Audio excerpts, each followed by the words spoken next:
Welcome to the 1-800-RESPECT webinar series. Today we are talking about gendered violence in times of disaster. We have three presenters, Deb Parkinson and Rachel McKay from Women's Health Goulburn North East, and Steve O'Malley, a leading firefighter with the Metropolitan Fire Brigade. Our presenters will discuss the research into the increase in violence against women and their children at times of disaster and what you and your services can do to recognise and respond. Our first presenter is Deb Parkinson. Hi everyone, I work in the state of Victoria in the women's health sector. My role is to head the Gender and Disaster Pod, a collaboration of Women's Health Goulburn North East, Women's Health in the North and Monash Injury Research Institute. Temperatures soared to over 40 degrees in the days leading up to the worst bushfires on record in Victoria. On February the 7th, 2009, the fires erupted. Known as Black Saturday, the disaster resulted in the deaths of 173 people, with 414 injured, 7,000 displaced, and more than 2,000 houses destroyed. This presentation will focus on the gendered impacts of this disaster in the context of broader worldwide research. Our research began with ethics approval and a literature review. Using a grounded theory approach, data was collected through in-depth, semi-structured interviews, first with 47 community and disaster personnel, and then with affected community members, 30 women and 32 men. International literature confirms that climate change deepens inequality. In times of disaster, the poorest suffer the most, and most of the poor are women. Although inequality rather than biology determines women's greater vulnerability to climate change, the emergency management response is often to doubt the relevance, instead crying, "Don't talk about gender, we have a disaster on our hands." Yet our research found evidence that the impact on people was gendered. It revealed the ways women are vulnerable, such as through the myth of women and children first, through their caring role, through lack of autonomy in decision-making and exclusion from bushfire survival education, and in disasters aftermath through increased domestic violence. The research also exposed the ways men are vulnerable through risk-taking, overconfidence, loss of a sense of control, reluctance to seek help, and failure to live up to expectations of protector during the fires and provider in the aftermath. The myth of women and children first was exposed by Swedish researchers Michael Elinda and Oscar Eriksson, who examined 18 disasters over 3 centuries and concluded that it is instead every man for himself. In Australia, rather than being protected, women and children are often alone escaping bushfires. Since Black Saturday, the approach of prepare, stay and defend, or lead and live, has been replaced by lead and live. However, assigned the role of primary caregiver, women's choices are constrained. While responsibility for children or the elderly hampers escape in disasters, another barrier is women's lack of autonomy in deciding to leave. Cultural norms have historically positioned the man as head of the household, and this affects women's freedom to evacuate. One man interviewed said, "I have first-hand knowledge that there are women, wives on Black Saturday, who wanted to leave town and their husband said, 'No, we're staying to fight this.' And then they stayed to fight and they both died." Statements of women preferring to leave early to avoid bushfire are common, but research shows that parents with caregiving roles, either male or female, are quicker to feel threatened and prefer to evacuate early. Our cultural understanding of men fighting fires and women and children out of harm's way does not reflect reality in this century. A related issue is that of women's knowledge and ability to prepare. For women who fight fires by accident rather than design, their risk is heightened by a childhood that typically taught girls different skills to boys. Traditionally, bushfire education for adults has been structured for men, by men, without consideration of structures that would increase women's participation, such as appropriate timing and provision of childcare. In the absence of their own expertise, women tend to rely on men. One woman who survived Black Saturday said of her partner, "He was my fire plan," and risked her life in refusing others' help while she waited for him. It became clear that experiences during the disaster highly influenced the post-disaster period, and that both men and women suffered through socially constructed gender roles. In countries all over the world, domestic violence increases after disaster. 17 of the 30 women in this study reported new or increased violence that they attributed to male partners' experience of Black Saturday. Nine of these remembering settled and happy relationships disrupted by the fires. Indeed, most of the 30 women knew of male violence in the relationships of friends and neighbours. About 1/3 of the workers, as well as some of the men, made the same observation, with one saying, "Our street was replete with domestic violence. The fires put pressure on people who otherwise would have coped fine under incredible stress." The key finding of our research with women is that not only did domestic violence increase after the bushfires, but that women's voices were silenced. This was evidenced by the lack of statistics about violent incidents, the neglect of this issue in recovery and reconstruction operations, and unhelpful responses to women by legal, community and health professionals. It became apparent that women's right to live free from violence was conditional upon the level of suffering that men faced post-disaster. Individual, community and organisational resilience were hampered by a context of grief, loss, trauma, homelessness, unemployment, alcohol abuse and relationship breakdown. Pressures as people tried to return to work and re-establish their lives were exacerbated by the unrealistic gender-based expectations. One man said he was constantly asked, "Why haven't you got it together? Why haven't you got your garden fixed? Why haven't you got your house done yet?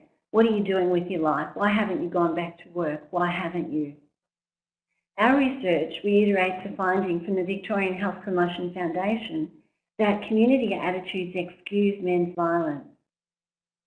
Legal, community and health professionals actively refuse to acknowledge or hear of men's violence against women after Black Saturday. Sympathies tend to lie with traumatised men, their experiences of disaster fostering a community more willing to excuse them for their violence. At this stage, I'd like to ask your thoughts.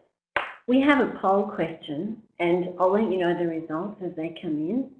I'll read out the question and ask you to indicate your opinion by selecting 1, 2, 3 or 4 and you can click beside the answer. Here's the question.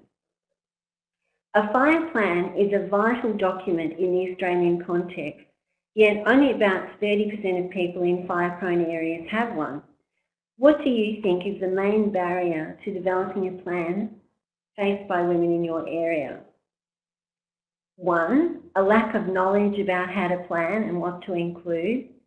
2, fear that planning will cause conflict within the family. 3, lack of access to resources for planning, like a vehicle or money. And D, other.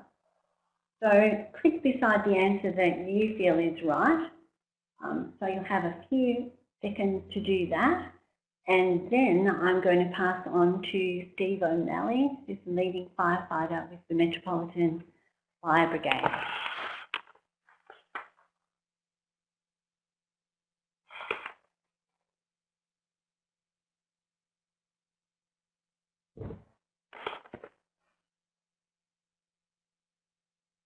The responses are still coming in.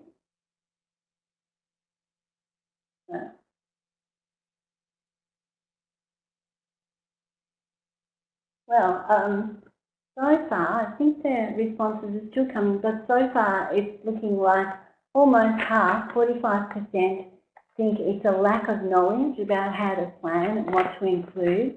About 20% think it's fear that planning will cause conflict within the family. Another 20% that lack of access to resources is the reason, with 14% saying other. So that's a really interesting snapshot. So over to Steve. Thanks, Deb, and hello to everyone out there that's listening in and watching. Basically, what I'd like to talk about a little bit, or talk a little bit about today is the concept of gender and violence against women and how a workplace like mine, the Metropolitan Fire Brigade in this case, but fire services all over the world are trying to affect some change in cultural behaviour of staff and in the way that we do our core business, the way we respond. And I just wanted to touch on these key determinants at the start here. This slide explains pretty much what the women's health and family violence or violence against women prevention sector outline as being the key determinants. And it's put to me as a man, and quite often by other men, about the triggers that cause or result in the death or injury of a woman at the hands of a man, and we have to draw a distinct difference between the triggers such as alcohol and drugs and look closer at these determinants. And I don't think it hurts at all to reiterate these, and certainly the training that Rachel will speak about later, and touch on this as well about unequal power relations between men and women, the adherence to rigid stereotypes and broader cultures of violence. When I first got involved in this sector, the prevention of violence against women, it was through an association with a friend of mine whose sister was a victim, whose sister was murdered, and I ended up at Vic Health as part of a working party to come up with a short course dealing with the prevention of violence, gendered violence, or violence against women. And I really struggled to work out where I fitted back then. But it didn't take long to realise that because it's such a gendered issue, and I work in a workplace that is so well regarded by the public, and we respond to emergency, and our core business is about community safety, and this gendered violence affects 1 in 3 of more than half of the population sometime in their life, that it became starkly clear to me that we'd be able to affect some changes in organisation, and me as an individual in my own family, in my own core groups as well. So, whenever I speak about gendered violence, whenever I speak about violence against women, I keep those determinants in the back of my mind. Basically, as a male firefighter, I embody a lot of this, and if I could quote one of our learned colleagues and someone pretty close to the research that Deb and Claire have undertaken, Bob Pease, by saying that as a white male in Australia, I'm complicit with these determinants, and that, and in order for me to actually affect some change, I have to acknowledge that, and acknowledge that until I say to myself that I'm complicit, I'll be able to change some of these determinants. Just going a little bit back over what Deb said, to give a bit of an overview of what we actually know about violence and gender and disaster. Violence manifests in a lot of different ways. Men are victims of violence, obviously, as well as women. Men actually, the rates of male violence is quite often, depending on which way you account for it, higher than it is against women. But when we're talking about the gendered nature of violence, we're talking about men's violence against other human beings, basically. And women are more likely to be killed or injured in an intimate partner setting, and men are more likely to be killed or injured at the hands of a stranger. So, and that is exacerbated at time of disaster. As you can see now, that the catastrophic natural disasters leave a trail of devastation, which is what you see, essentially what you see in the environment, but it's what happens behind closed doors and throughout communities. And we're referring to what happened post Black Saturday in 2009. That's really had an impact on the proactive work that Women's Health have done and the research that Deb has undertaken. I suppose this slide replicates Deb's, but where I first realised exactly where we could delve into this sector that affects and change is when I attended the Hidden Disasters and the Just Ask conferences. The Hidden Disasters was in International Women's Day in 2012, and it sort of reflects the people that are out there today listening to this webinar, in that the majority of the people who attended that conference were women, and the majority of people that ended the Just Ask conference 1 year later were men, primarily because they realised that they were the subject matter, and that so we were talking about Deb's organisation, the conference organisers were talking about the effects on men. Predominantly, overwhelmingly, I should say, the people that are here today listening and watching are women. So it sort of does make me wonder about the gender appreciation of such a serious sort of issue as well. So that's when we got involved. I got involved basically listening to the evidence and looking at the research, and then hearing anecdotally from people who were affected by in the aftermath of that natural disaster, which was Black Saturday. Once again, I was able to, with the support of work and certainly Women's Health in the North and Women's Health Goulburn North East, organise a couple of emergency management or emergency services specific events where we had the likes of Liz Broderick, the former Sex Discrimination Commissioner, and Sir Angus Houston, the once head of Army, speak about gender inclusion and the importance of gender inclusion in male-dominated workplaces like mine, and how that is strategically and essentially a way that we can affect some sort of cultural change within organisations that hopefully projects out into the community. This is Deb's favourite picture that we're sharing at the moment, and it's illustrative of a certain, in what country was it, Deb? Sorry. Sweden. Sweden, yeah. So social constructs of gender are all around us, and there was I think there was a post from Women's Health Victoria this morning about on Facebook in regards to gender advertising, particularly around times like Christmas, like now, and that illustrates pretty much. I give the benefit of the young female in that picture being a doctor rather than a nurse, but I'm pretty sure that if you were to ask, the gendered norm would suggest that she'd be a nurse before she'd be a doctor, and that the other categories there with young boys or young males in the picture, they're obviously filling those what we consider to be what community or society considers to be gender normal jobs for them as well, in construction and engineering, medicine, and dare I say it, the emergency services. My favourite picture, on the other hand, is this one here, which was a teacher-led exercise at a primary school, and this was given to me by a colleague of mine who knew that how I'd react, I think, and she worked for Ambulance Victoria, where they have, if not parity, certainly maybe dominant female operational workforce, and where the teacher led the exercise and the children sent into the organisations to gather a paraphernalia from the organisations to explain about what the organisations meant to them, and so they could say thank you.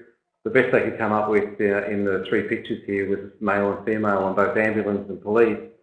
But in the fire service, they came up with a male firefighter, and it must have been so far from their imagination that there could be a female firefighter, they just drew a fire truck into the corner of the picture to represent what they thought the fire services was to them. So thank you to that fireman and the fire truck, obviously. It's a passion of mine. I'm involved in gender-specific emergency services networks such as Women in Firefighting Australasia, in the hope that we can discuss career pathways for female members of the society, and that one of the comments I hear quite often is not every woman wants to be a firefighter, and I agree with that, but we have to be able to at least ask a lot of the women out there if they'd like to be firefighters, and then we'll see how the culture changes from within. That's all from me, and I'd like to hand over to Rachel who's going to speak to you a little bit about training to do with gender and disaster as well. So thank you. Thanks, Steve, and welcome everyone. I'm going to be talking, as Steve said, on training and risk assessment. A key component of the research in gender and disaster has been to ensure the research findings and recommendations were actually translated into action. And part of this action was the development and delivery of 4 training packages. You can see the covers of the packages at the moment on your screen. So we've got Family Violence After Natural Disaster, the Men in Disaster package, Gender Equity in Disaster, and Living GLBTI in Disaster. Today I'm actually going to focus on key aspects of the Family Violence After Natural Disaster package. This package was the first to be developed following the release of the research, The Way He Tells It, Relationships After Black Saturday. The training was critical in spreading the messages and learnings from the report, and in particular ensuring women and children's safety was not ignored in that post-disaster recovery period. So the particular aim of the training is to ensure that the safety needs of women, men and children are met after disaster. The target audience for the training includes anyone working in the disaster prevention, response and recovery area. We've had participants from the CFA volunteers and staff, local government emergency planning staff, Parks Victoria. We've had community members come along. We've had church-based groups, Emergency Management Victoria, Department of Health and Human Services staff, and that's just to name a few. You can see a snapshot of the workings there on your screens. The training has been delivered over 5 hours, this particular training, and we've actually done a condensed version which can be delivered over 3 hours because we know that staff from those areas, it's really hard to get them to the training, and they need to have it at a time when it's accessible for them. We are currently working on a combined version of the Family Violence After Natural Disaster package and the men's training, which can be delivered in one day, and we're hoping that next year we'll deliver a series of them. This training really challenges individuals, organisations and communities to look at gender stereotypes in the disaster context and the harmful consequences for women and men. So I just want to show you some of what the training involves, and we facilitate this through things like group discussion, brainstorming and lots of other activities. So part of the training, we look at the relationship between natural disaster and family violence. We talk about local and international research like Deb discussed before, just to set the context for the training. We look at definitions of family violence, usually based on legal definitions. We examine the causes of family violence and the prevalence in Australia, with particular emphasis on the determinants, which Steve has gone through with you before. We look at identifying the factors influencing family violence after natural disaster, and we also explore why women may not disclose. We look at recognising, responding and referral.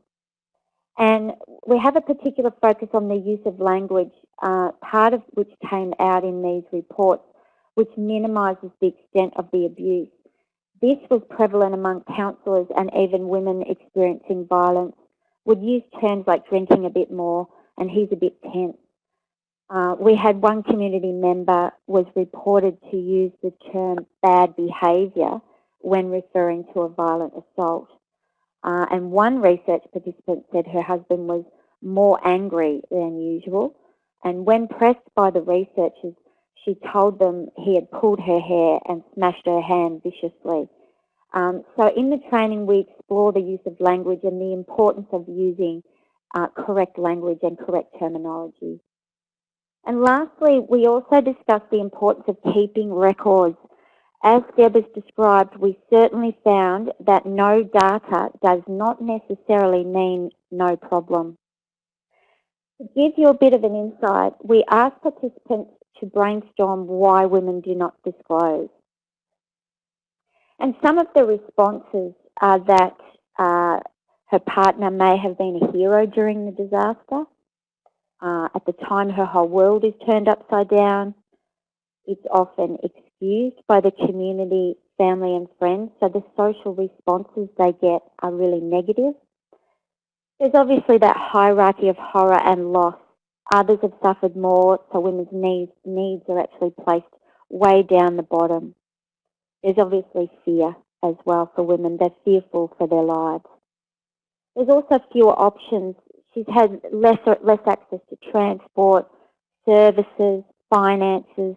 Childcare is often non-existent. Important documents and even food and shelter may all be really restricted.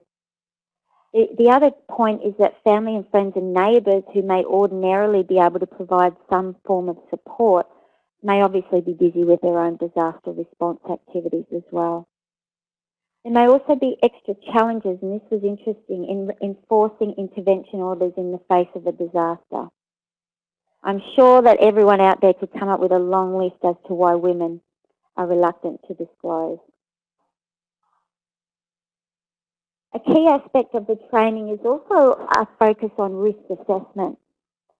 Risk assessment means making a professional judgment about the risk factors that are present, combined with the woman's assessment of her risk, just keeping in mind that women can sometimes minimise their own risk.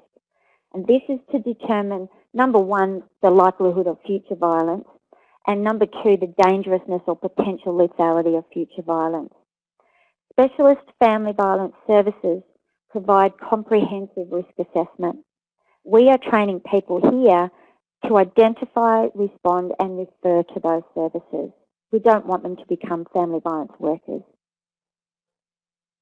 Here in Victoria, government recognised the need for a consistent approach when managing family violence, and as a result we developed the Common Risk Assessment Framework, or CRAF. Some of you may be familiar with and some of you won't.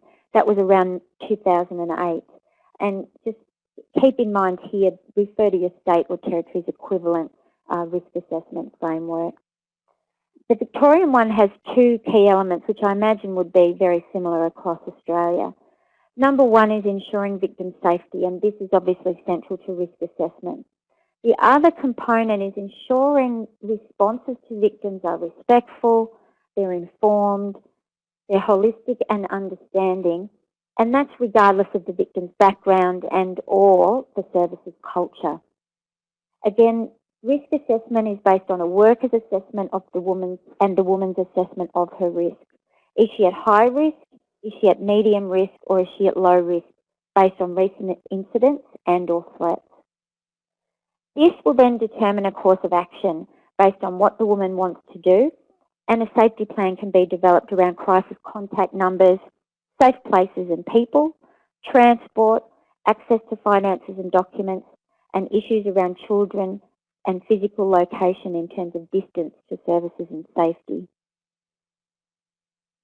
We then ask participants to explore options for responding. And what we do is we outline two in particular. The first is the universal approach, which means all women receive information about the possibility that family violence may increase or may occur for the first time in the post-disaster period.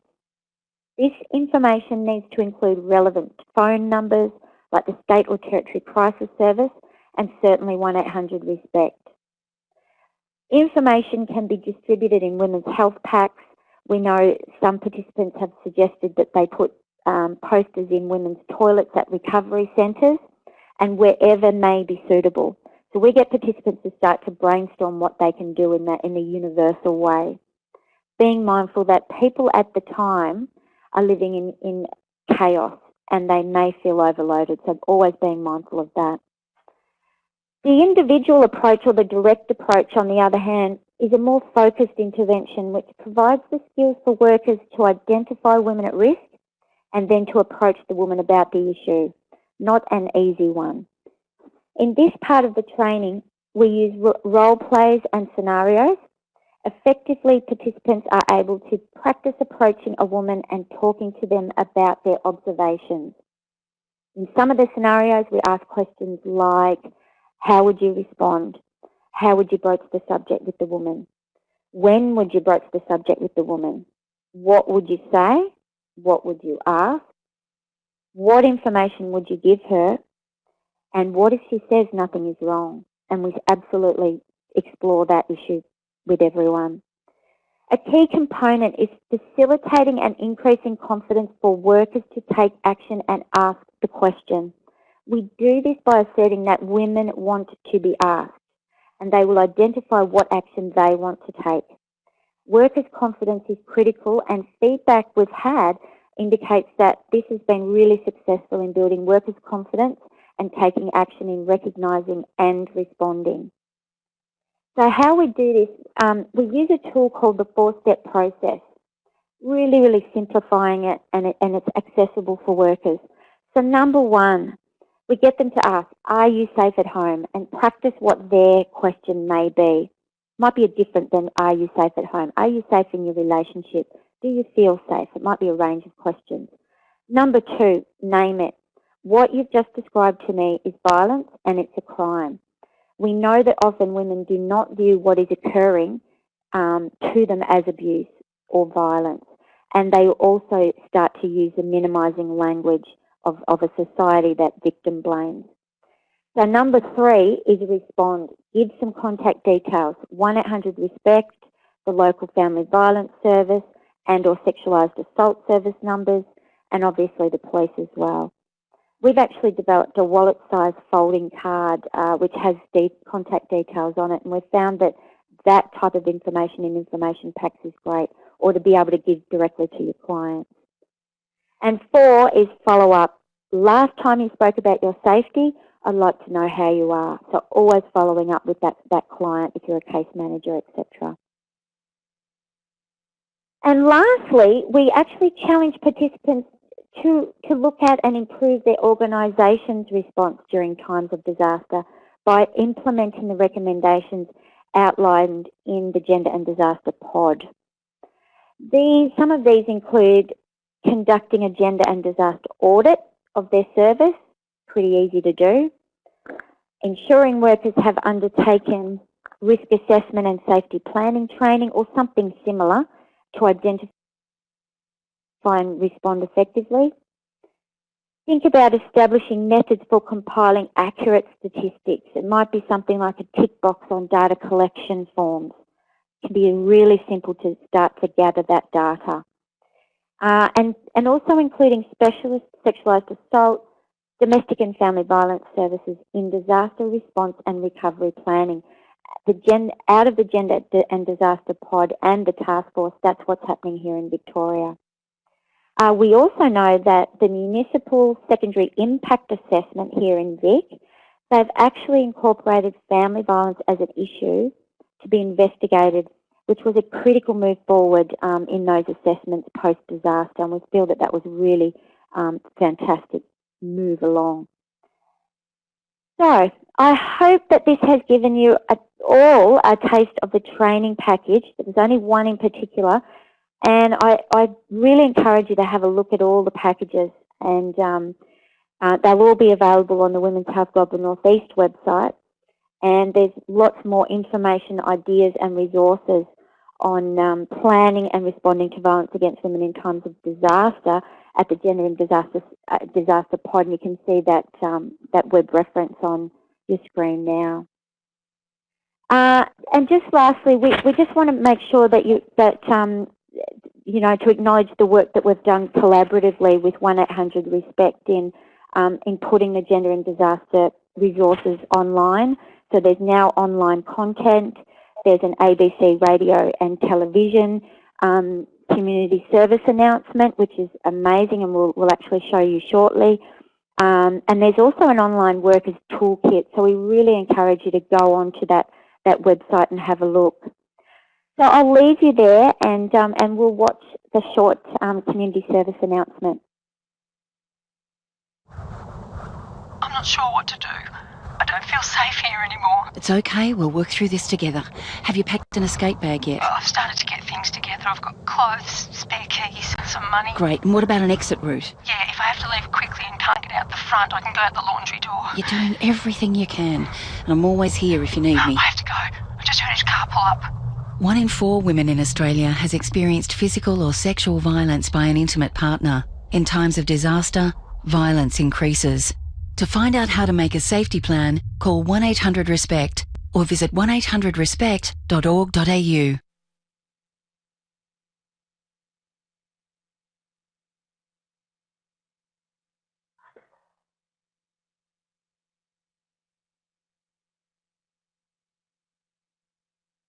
thank you, Rachel. We'll now take some questions that have come through. So the first question is, where can the training be accessed? The training is actually online, so there's a heap of resources online regarding the training. So there's the facilitator's guide that people can have a look at and actually facilitate the training themselves. There's the participant workbooks. There's the PowerPoint slides. So all of the material that we deliver is online. The other point is that we're actually, and you could possibly tell from some of that content, we're actually reviewing and making sure that we're up to date, making the training up to date. So, but it is there online on the Women's Health Goulburn North East website. The other thing to mention about that is if you would like to have the training in your organisation facilitated by Rach and Andrew Wilson and Nan, we have some other presenters, Jan Earthstar, you can contact us, and that comes at a cost.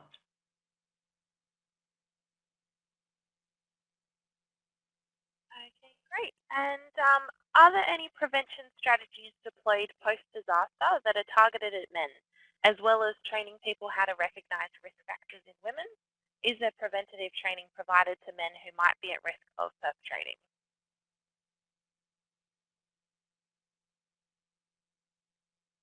There's not at the moment. This is Rachel, by the way. There's not at the moment. What the men's training and the combined training of the family violence after natural disaster and the men's training, we really start to challenge people to look at gender stereotypes and the determinants of violence against women, and that's what we see as being the prevention side of things. If we can start to change the way we view gender in the disaster context, then we're highly likely to see a drop of violence against women. So that's responding to men in a non-gendered way as well.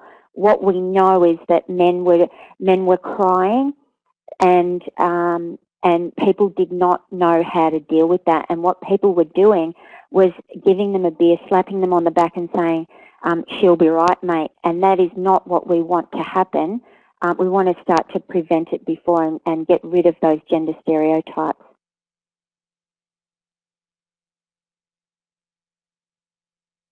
Okay, and how can traditional versions of masculinity influence male decision-making during disasters? Oh, I could probably answer this one. I think the traditional masculine traits that we admire, you know, the hegemonic masculinity that men in Western societies are encouraged to embody, are things like being stoic and silent, being a great provider and a protector, and not seeking help. You know, we tend to expect men just to cope really well. We heard one of the senior psychologists in the state, when we interviewed him, he said a woman said to him, she was very bitter about her husband because he didn't protect her in the way that she expected. And she said, I wanted a man who'd protect me or die in the attempt. And we actually had a few quotes like that. A woman that we interviewed directly said, I don't know what he was doing, but he wasn't out there. He wasn't doing anything. I don't think he had the guts, really. So it's not just men putting these expectations on themselves, it's society doing it.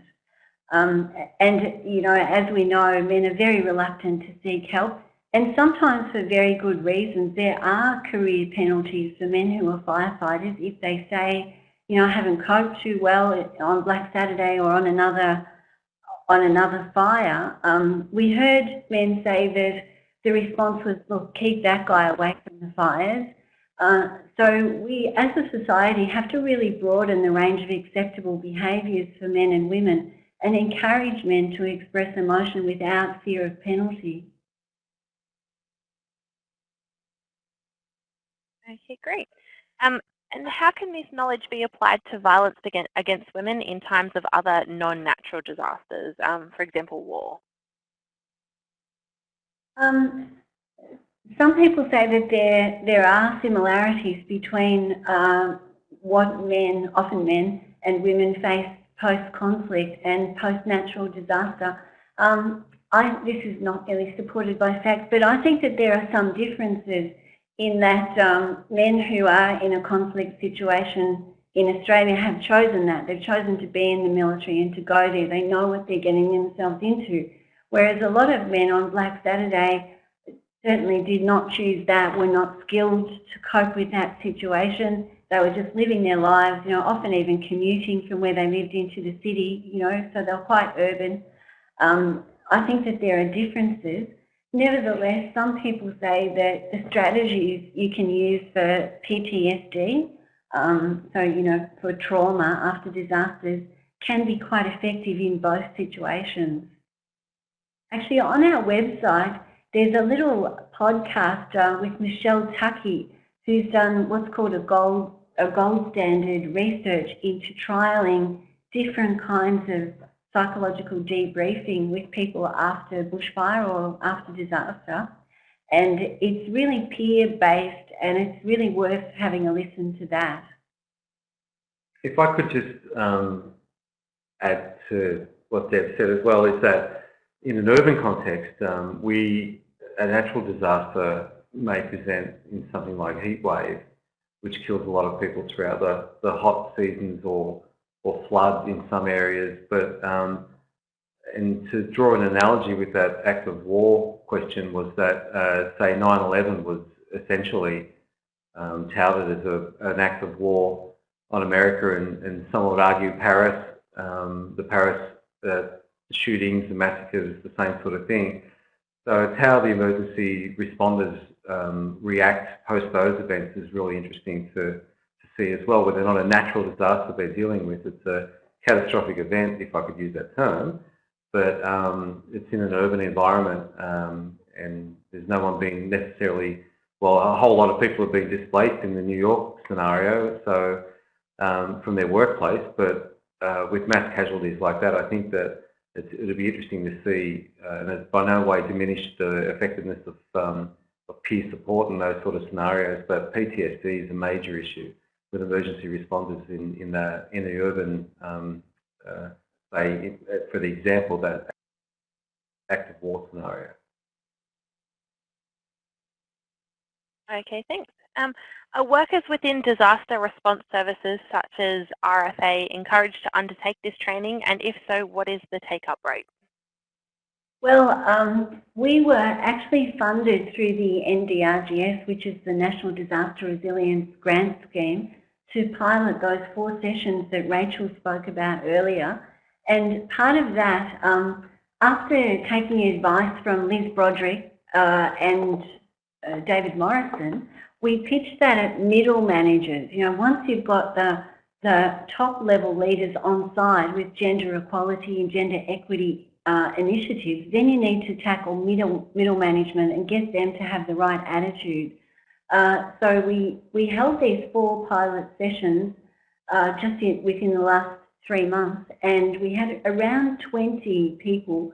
So it was a real mix of people from the various emergency service organisations, together with a few community people and local government people.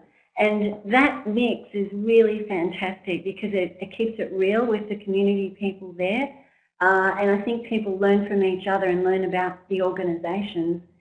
What we'd really like to see is that rolled out so that emergency services like CFA, MSB, Victoria Police, Ambulance Victoria, and community regularly do that. So if we could offer that, you know, maybe 6 times a year and have 20 people attending each, I think we would really start to see some organisational change. Thank you. And how do you recognise the signs in young people aged 17 to 26? What strategies do you suggest for this age group? It's Rachel here.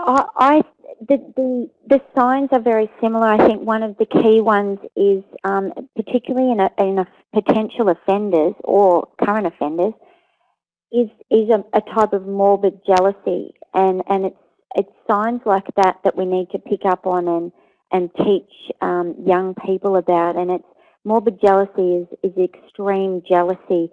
You can't go there. You can't wear that. Why are you talking to him at that party? That type of thing. And often young women will see that as flattering. So so that's one of the key ones that you can identify.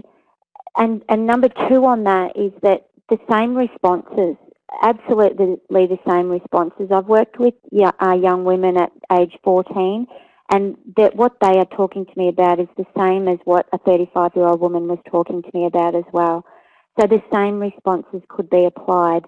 And just another aspect of that, and Steve was talking about it, about children, and that's where we really need to start. And we need to start educating kids really early and stop boxing them into gender stereotypical boys' behaviours and expectations and girls' behaviours. So we need to take it back a step and start at the start, I think.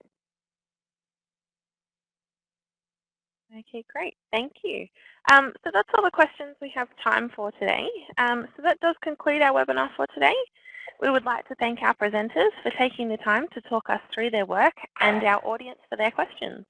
For more information, you can visit the 1-800-RESPECT website or download the Workers Toolkit, which contains the information from today. You can also register now for February's webinar presented by Australian National Research Organisation on Women's Safety.